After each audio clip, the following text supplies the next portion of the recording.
প্রিয় বন্ধুরা, যারা আমাকে খুব ভালোবেসে আমাকে উৎসাহ দেওয়ার মধ্য দিয়ে এই ভিডিওগুলো ছাড়তে যারা অনুপ্রেরণা কাজ করে চলেছ, সবাইকে আমার সাজবাদী চ্যানেলের পক্ষ থেকে প্রাক শারদীয়ার প্রীতি শুভেচ্ছা জানাচ্ছি এবং আশা করছি তোমরা সকলেই ভালো আছো। জানি বর্তমান সময়টা খুব খারাপ, খুব দুঃখের। অনেক প্রিয় মানুষকে হারিয়েছি, অনেক আপনজনকে হারিয়েছি কোভিড-19 কালে। তবুও হতাশার মধ্যে আনন্দের সুর, আগমনীর বার্তা নিয়ে আর কদিন পরেই আমাদের দুয়ারে হাজির হবে বাঙালির শ্রেষ্ঠ উৎসব দুর্গা উৎসব। আমরা সকলে মিলেমিশে একাকার হয়ে যাব সে আনন্দ ঘন মুহূর্তে। এবং পাশাপাশি আমরা যারা ছাত্র আছি, যারা জীবন যুদ্ধে এখনো হার না মানা প্রতিজ্ঞা নিয়ে এগিয়ে চলেছি লক্ষ্য ভেদ করবার জন্য, তাদের প্রতি বিশেষ ভালোবাসা, শ্রদ্ধা। আমরা WBCS, PSC, SSC, rail, CGL বিভিন্ন পরীক্ষায় দেখেছি ইতিহাস থেকে অনেক প্রশ্ন আসতে, প্রাচীন যুগ থেকে, মধ্যযুগ থেকে, আধুনিক যুগ থেকে। তো প্রাচীন যুগ, মধ্যযুগটা আমরা একটু আলোচনা পড়তে আসব। আমরা আজকে শুরু করছি আমাদের আলোচনাটা মুঘল যুগের শেষ থেকে, আঞ্চলিক শক্তির উত্থান, সেখান থেকে আজকের আলোচনাটা আমরা এগিয়ে নিয়ে যেতে চাই। এবং আজকের আমাদের আলোচনার বিষয় ছিল অযোধ্যা, আঞ্চলিক শক্তি রূপে তার উৎপত্তি, তার সম্পর্কে জানব। এবং এই অযোধ্যা থেকে যে প্রশ্নগুলো WBCS, PSC, SSC, CGL, রেলে আসে, সেই প্রশ্নগুলোও আমরা আলোচনা করব। আশা করি তোমরা সবাই উপকৃত হবে এবং অবশ্যই মনে রাখবে তোমাদের সুচিন্তিত মতামত কমেন্টস বক্সে অবশ্যই জানাবে। তাহলে আমি সমৃদ্ধ হব এবং নিজেকে যদি ভুল ত্রুটি হয়ে থাকে শোধরানোর চেষ্টা করব। তো তোমাদের ভালোবাসা এবং অনুপ্রেরণায় শুরু করছি আজকের আলোচ্য বিষয় আঞ্চলিক শক্তিরূপে অযোধ্যার উদ্ভব। এই আলোচনাটা করার আগে ছোট্ট করে একটু জেনে নিই মুঘল সাম্রাজ্যের পতন সম্পর্কে দু চার কথা। মুঘল সাম্রাজ্যের পতন বলতে গেলে এরকম বেশ কটা ভিডিও দরকার হবে, তোমরা জানো। পতনের অনেকগুলো কারণ আছে, সেটাও তোমাদের নখদর্পণে। তো যেহেতু আমরা ওই আলোচনাটা এখন এই মুহূর্তে অতটা বিস্তারিতভাবে করছি না, খুব ছোট্ট আকারে গুটি কত পয়েন্টের ওপরে একটু আলোকপাত করে জাস্ট চলে যাওয়া, সেই কাজটা শুরু করি। কেমন? তাহলে একটু মন দিয়ে শোনো। তৈমুরের বংশধর হিসাবে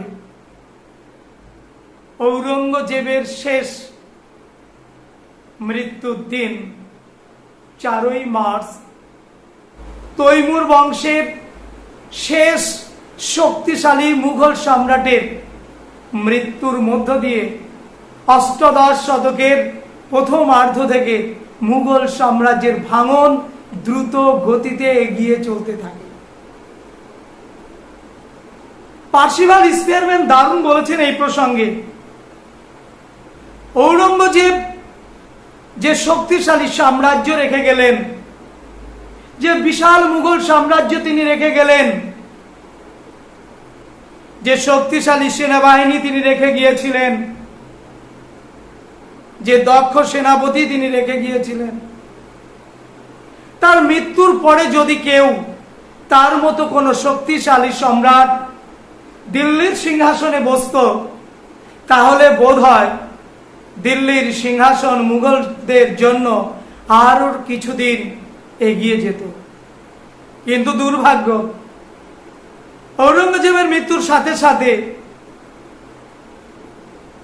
তার উত্তরাধিকারদের মধ্যে দ্বন্দ্ব, সুযোগ্য নৃপতিত্বের অভাব, সুযোগ্য মুঘল সম্রাটের যোগ্যতার অভাব, দূরদৃষ্টির অভাব এবং বিভিন্ন যে কারণগুলো আছে উল্লেখ করে একটু যাই।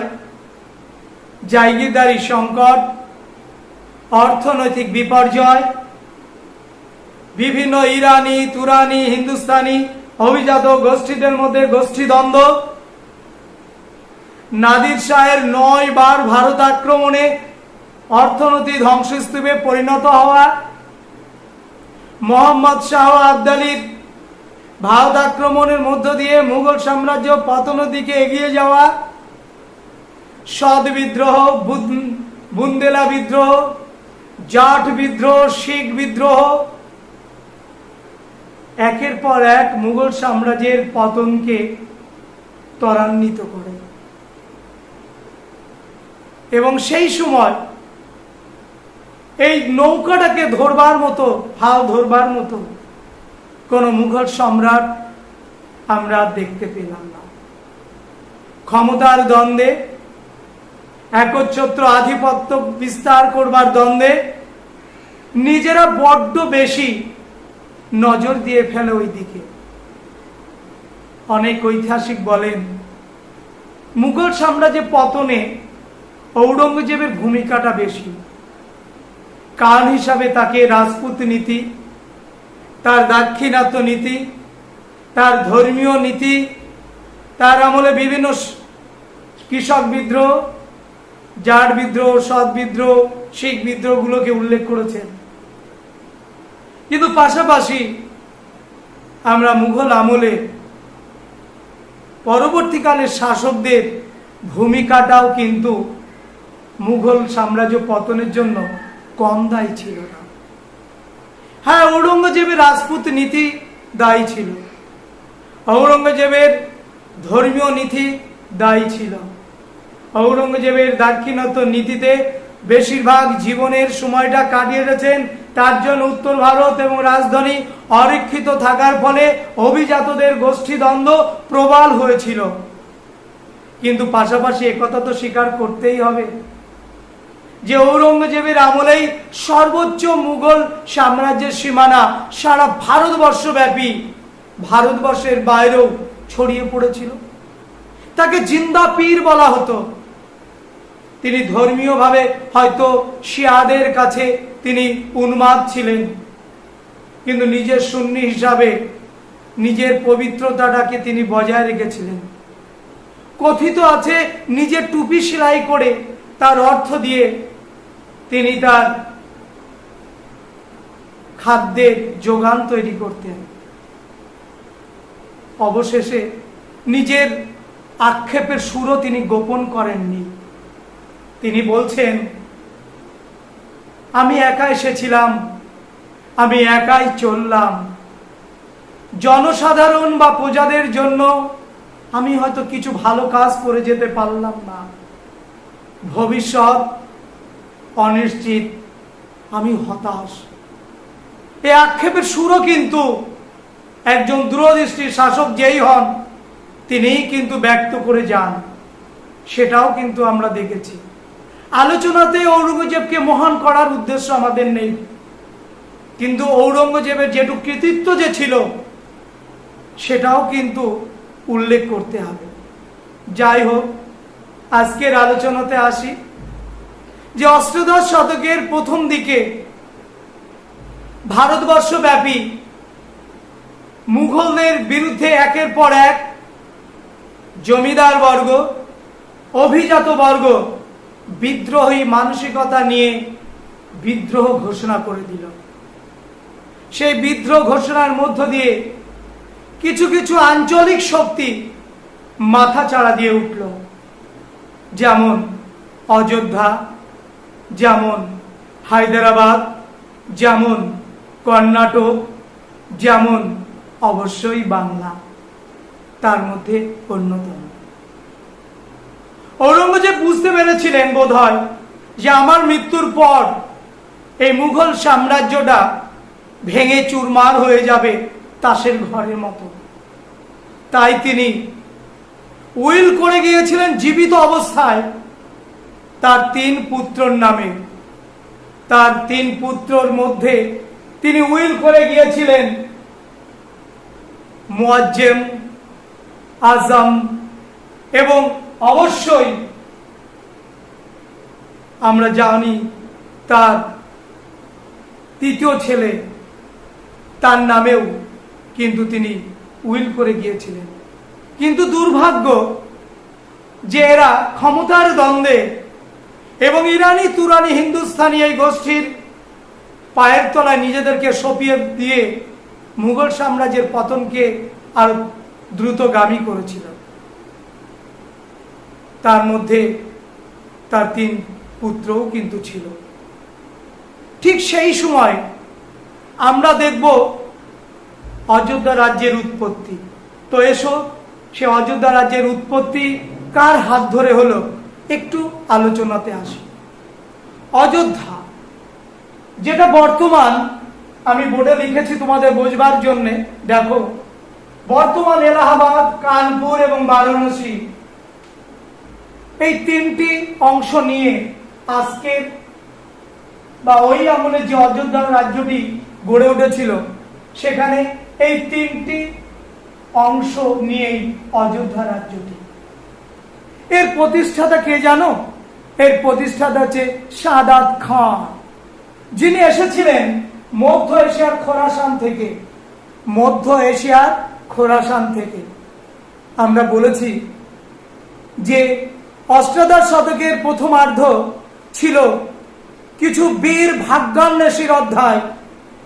কালীকিঙ্কর দত্তর মহাশয়ের কথায়, আমার কথায় নয়। কালীকিঙ্কর দত্ত মহাশয় বলছেন যে অষ্টাদশ শতকের মধ্যভাগ ছিল কিছু দুর্ধর্ষ ভাগ্যান্বেষী বীরেদের অধ্যায়, যারা তরবারিকে শুধু সম্বল করে ভারতবর্ষের বিভিন্ন জায়গায় স্বাধীন রাজ্য প্রতিষ্ঠা করেছিল। এবং স্বাধীন রাজ্য শুধু প্রতিষ্ঠা করেনি, স্বাধীন রাজস্ব নীতি, ধর্ম নিরপেক্ষ নীতি গ্রহণ করে নিজেদের রাজ্যটাকে শ্রেষ্ঠ রাজ্যে আনবার জন্য প্রতিযোগিতায় সামিল হয়েছিল। ব্রিটিশদের বিরুদ্ধে লড়েছিল, পারল না, পরাজিত হয়েছিল। কিন্তু এই স্বাধীন রাজ্যগুলো কিন্তু ব্রিটিশ বিরোধী মানসিকতায় তারা নিজেদেরকে কিন্তু উত্তরণ ঘটিয়েছিল। ঠিক তেমনি এই ভাগ্যান্বেষী সাদাত খাঁ, যিনি মধ্য এশিয়ার খোরাসান থেকে এসেছিলেন এবং যিনি ইরানি গোষ্ঠীর নেতা। তোমরা জানো যে মুঘল যুগের শেষ দিকে এই 3টি অভিজাত গোষ্ঠী, যারা ক্ষমতার দ্বন্দ্বে নিজেদের মধ্যে প্রতিনিয়ত সংঘর্ষ করত, বুদ্ধির খেলাতে বাজিমাত করতে চাইতো, এবং তারাই হলেন ইরানি, তুরানি এবং হিন্দুস্তানি গোষ্ঠী। সাদাত খাঁ সেই ইরানি গোষ্ঠীর নেতা ছিলেন এবং তিনি 1724 খ্রিস্টাব্দে এই অযোধ্যা রাজ্যের প্রতিষ্ঠা করেন মুঘল সাম্রাজ্যের ভাঙনের বা দুর্বলতার সুযোগ নিয়ে, এবং এলাহাবাদ, কানপুর, বারাণসীকে সংঘবদ্ধ করে 1724 খ্রিস্টাব্দে অযোধ্যা রাজ্যটি প্রতিষ্ঠা করেন সাদাত খাঁ। তিনি আর কি করলেন দেখো, আমি বোর্ডে লিখেছি তিনি কি কি করলেন। তিনি প্রথমে বিদ্রোহী জমিদার ও রাজাদের কঠোর হাতে দমন করলেন সাদাত খাঁ। অর্থাৎ সাদাত খাঁ সুবাদার ছিলেন মুঘলদের, এবং সুবাদার হওয়ার ক্ষেত্রে তিনি যে যোগ্যতা দেখিয়েছিলেন, মুঘল সম্রাট তার আমলে যিনি ছিলেন মোহাম্মদ শাহ, তার আস্থা ভাজন করলেন, এবং আস্থা ভাজন করার পর মুঘল সম্রাট তাকে সুবাদার উপাধিতে ভূষিত করলেন। এবং এই সুবাদার সাদাত খাঁ তিনি স্বাধীন রাজ্য অযোধ্যা প্রতিষ্ঠা করার পর তিনি বুঝেছিলেন বিদ্রোহী শাসক বা রাজাদের যদি সংযত করা না যায় তাহলে অযোধ্যা রাজ্যের ক্ষেত্রে যেমন নিরাপদ নয়, তেমনি তার শাসনের ক্ষেত্রেও নিরাপদ নয়। তাই তিনি সিংহাসনে বসে প্রথম যে কাজটা করলেন, বিদ্রোহী জমিদার ও রাজাদের কঠোর হাতে দমন করলেন। পাশাপাশি তিনি বিভিন্ন প্রজা কল্যাণকামী জনহিতকর কাজ তিনি করলেন, এবং ধর্ম নিরপেক্ষ নীতি নিয়ে হিন্দু এবং মুসলমান দুটো ধর্মকে যোগ্যতাটাকে প্রাধান্য দিয়ে তিনি তাদেরকে এই অযোধ্যা রাজ্যের প্রশাসনিক বিভিন্ন পদে তাদেরকে নিয়োগ করেছিলেন। যেমন নিয়োগ করেছিলেন মুঘল সম্রাট আকবর। তিনি মুসলিম হয়েও কিন্তু কখনো মুসলমানদের জন্য আলাদাভাবে তিনি তাদের প্রতি স্নেহ বাৎসল্য মনোভাব দেখাননি। তার প্রমাণ তার প্রধান সেনাপতি ছিল মানসিংহ এবং রাজস্ব মন্ত্রী ছিল টোডরমল। এ কথা কিন্তু আমরা ইতিহাসে পাই। ঠিক তেমনি যে কটি স্বাধীন রাজ্য এই সময় গড়ে উঠেছিল, যার মধ্যে আজকে আলোচনা অযোধ্যার রাজা সাদাত খাঁ, তিনিও কিন্তু ধর্ম নিরপেক্ষ নীতি নিয়ে রাজ্য পরিচালনা করেছিলেন। পরের প্রশ্ন, তিনি পরের যে পয়েন্ট, দেশের শান্তি শৃঙ্খলা ফিরিয়ে এনেছিলেন এবং 1723 খ্রিস্টাব্দে তিনি নতুন রাজস্ব নীতি চালু করেন, যে এতদিন অযোধ্যায় ছিল না। নতুন রাজস্ব নীতি প্রশ্নটা অনেক সময় আসে বিভিন্ন চাকরি পরীক্ষায়, যে কত সালে সাদাত খাঁ অযোধ্যা রাজ্যে নতুন রাজস্ব নীতি চালু করেন? উত্তর 1723 খ্রিস্টাব্দে। পরে তিনি সেনাদের বেতন দানের ব্যবস্থা করেন। আমরা মুঘল আমলে দিয়ে দেখেছিলাম জায়গির দিচ্ছে, জায়গির, এবং জায়গিরকে কেন্দ্র করে পরবর্তীকালে আমরা দেখব একটা সাম্প্রদায়িক বিভাজন হবে। জায়গিরকে কেন্দ্র করে তৈরি হবে দ্বন্দ্ব, এবং সেই দ্বন্দ্ব জায়গিরদারি সংকট মুঘল সাম্রাজ্যের পতনকে ত্বরান্বিত করবে। সেই অভিজ্ঞতা নিয়ে সাদাত খাঁ দেখলেন জায়গিরদারি ব্যবস্থাপনাটা ভুল পথে পরিচালিত হতে পারে, তার থেকে বরং নগদ বেতন দান করলে সেনাবাহিনীর মধ্যে শৃঙ্খলা আসবে, শান্তি আসবে, সম্রাটের বা রাজার প্রতি আনুগত্য আসবে। তাই তিনি কি করলেন? সেনাদের বেতন দানের ব্যবস্থা করেন। পরের পয়েন্ট দেখো, তিনি অযোধ্যায় বংশানুক্রমিক নবাব পদ তৈরি করেন। নবাব পদ অর্থাৎ বাংলায় যেমন নবাব পদ ছিল, অযোধ্যাতেও কিন্তু নবাব পদ ছিল। প্রশ্ন আসে বিসিএস এ বা পিএসসি বা সিজিএল এ, যে অযোধ্যায় নবাব পদ তৈরি করেন কে? উত্তর সাদাত খাঁ। পরের পয়েন্ট দেখো, খুব ইম্পর্টেন্ট, বিভিন্ন সময় আসে। 1739 খ্রিস্টাব্দে নাদির শাহ কিন্তু ভারতবর্ষ আক্রমণ করবে 1739 সালে। সেই সময় মুঘল সম্রাট থাকবেন মোহাম্মদ শাহ, এবং মোহাম্মদ শাহ তিনি নির্দেশ দেবেন সাদাত খাঁকে কার্নেলের যুদ্ধে অংশগ্রহণ করবার জন্য। আবারও মনে রাখো, কার্নেলের যুদ্ধে, আমি লিখেছি এখানে, কার্নেলের যুদ্ধে যোগদান করেন সাদাত খাঁ মুঘল সম্রাট মোহাম্মদ শাহের কথা মতো। কিন্তু দুর্ভাগ্য, নাদির শাহ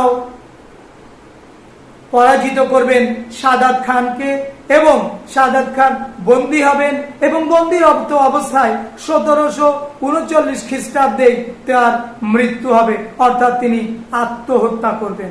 তাহলে এখানে প্রশ্ন আসে, নাদির শাহ কোন মুঘল সম্রাটের আমলে ভারতবর্ষ আক্রমণ করেছিলেন এবং 1739 সালে মুঘল সম্রাট কে ছিল? উত্তর হবে মোহাম্মদ শাহ। ভীষণ ভীষণ গুরুত্বপূর্ণ প্রশ্ন। পরের পয়েন্ট আমি লিখেছি যে 1739 সালে নাদির শাহ যখন আক্রমণ করেন, তখন তিনি ভারতবর্ষ থেকে কি নিয়ে যান? ময়ূর সিংহাসন, অর্থাৎ শাহজাহানের তৈরি ময়ূর সিংহাসন এবং কোহিনূর মণি, এটা তিনি ভারতবর্ষ থেকে নিয়ে গিয়েছিলেন। তিনি কিন্তু এই নাদির শাহ, সময় মনে রাখবে 1739। তাহলে এই হচ্ছে অযোধ্যা রাজ্যের প্রতিষ্ঠাতা সাদাত খান। তার সময়কাল 1724 থেকে 1739। এই সময়কালে তিনি যা যা করেছিলেন তার কার্যাবলী তোমাদের সামনে সংক্ষেপে আমি জানালাম। এবারে আসি, সাদাত খান মৃত্যুর পর অযোধ্যার নবাব কে হবেন তার সম্পর্কে একটু জেনে নিই। এখান থেকেও অনেক গুরুত্বপূর্ণ প্রশ্ন আছে, সেগুলো কি আমরা জানাচ্ছি। তাহলে সাদাত খানের মৃত্যু হলো 1739 সালে। এবারে অযোধ্যার নবাব হবেন তিনি হচ্ছেন সওদার জং। তার প্রকৃত নাম আবুল মনসুর খান। তিনি সিংহাসনে থাকবেন 1739 থেকে 1754। তাহলে সওদার জংয়ের প্রকৃত নাম আবুল মনসুর খান। তিনি কার আমলে নবাব হয়েছিলেন? তার আমলে মুঘল সম্রাট ছিল দ্বিতীয় শাহ আলম, অর্থাৎ দ্বিতীয় শাহ আলমের তিনি উজির ছিলেন এই সওদার জং বা আবুল মনসুর খান। এরপরে তিনি কি কি করলেন সিংহ নবাব পদে বসে? নাম্বার 1, বিদ্রোহী জমিদার রুহেলা পাঠানদের দমন করেন। এই রুহেলা পাঠান কারা, পরবর্তী ভিডিওতে আমরা আসব। রুহেলা পাঠান, এই প্রশ্নটা আসে যে অযোধ্যায় কোন নবাব রুহেলা পাঠানদের দমন করেন? উত্তর হবে সর্দার জং বাহাদুর মনসুর খাঁ।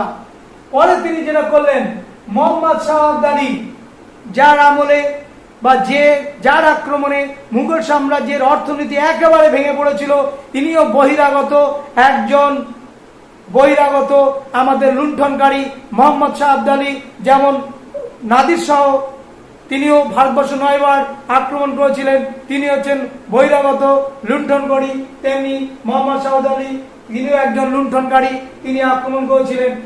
এর বিরুদ্ধে অর্থাৎ মোহাম্মদ শাহ আবদালীর বিরুদ্ধে মুঘলদের সাহায্য করেন এই সর্দার জং। তারপরে কি দিত? তার আমলে এই প্রশ্নটা আসে, লখনৌ সংস্কৃতি কাকে বলে এবং কার আমলে এই লখনৌ সংস্কৃতি গড়ে ওঠে? খুব গুরুত্বপূর্ণ প্রশ্ন। লখনৌ সংস্কৃতি কাকে বলে? বলতে হবে যে স্বাধীন অযোধ্যা রাজ্যের নবাব সাদাত খানের মৃত্যুর পর নবাব হন মনসুর আলী খাঁ।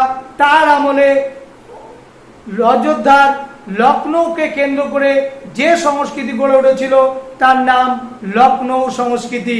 এই প্রশ্নটা কিন্তু আসে। এরপরে তার বিখ্যাত আর যে কাজগুলো সেগুলো আমরা বোর্ডে লিখেছি, একটু দেখি। রুমি দরওয়াজা, বড় ইমামবাড়া, ছোট ইমামবাড়া, ভুল ভুলাইয়া, লখনৌ উচ্চাঙ্গ সঙ্গীত, হাতের কাজ এবং সূচি শিল্প বা চিকনের কাজ আজও কিন্তু জনপ্রিয়। তাহলে এইখান থেকে প্রশ্ন আসে, আমরা জানি মুর্শিদাবাদে গেলেও আমরা কিন্তু ইমামবাড়া দেখতে পাই। তোমাদেরকে পরীক্ষা হলে তোমাদেরকে ডিভাইডেড করবার জন্য এই প্রশ্নগুলো দেওয়া থাকে যে ইমামবাড়া তো অনেক আছে, এই বড় ইমামবাড়া এবং ছোট ইমামবাড়া কার আমলে হয়েছিল? এই প্রশ্নটাও কিন্তু আসে, তোমরা জানো। তাহলে এই প্রশ্নটা কিন্তু এবং ভুল ভোলাইয়া ও লখনৌ উচ্চাঙ্গ সঙ্গীত কার আমলে হয়েছিল? সেটা হচ্ছে এই বাবুল মনসুর খাঁর আমলে, অযোধ্যার নবাব তার আমলে। এবং এরপরে যে অযোধ্যার নবাব হবে তিনি হচ্ছেন সুজাউদ্দৌলা।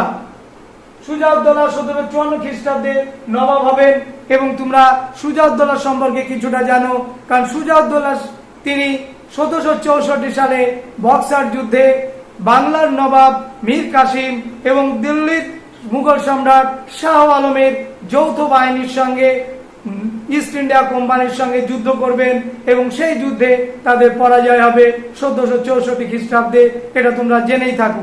যাই হোক, তাহলে এই হচ্ছে অযোধ্যা রাজ্যের মোটামুটি একটা উৎপত্তি এবং তার দুজন শাসক সম্পর্কে একটু বলার চেষ্টা করলাম। আশা করি তোমরা বুঝতে পেরেছো এবং যদি বুঝতে পেরে থাকো তাহলে আমার কষ্টটা বা বলাটা সার্থক হবে। তোমরা ভিডিওটা শেষ পর্যন্ত দেখবে। এর পরের দিন আমরা অধ্যায় ধরে ধরে এগোবো অন্য কোনো একটা বিষয়কে সামনে রেখে। সেই দিন পর্যন্ত একটু অপেক্ষা করো। সবাই ভালো থেকো, সুস্থ থেকো। সবাইকে আমার পক্ষ থেকে আন্তরিক অভিনন্দন এবং ভালোবাসা।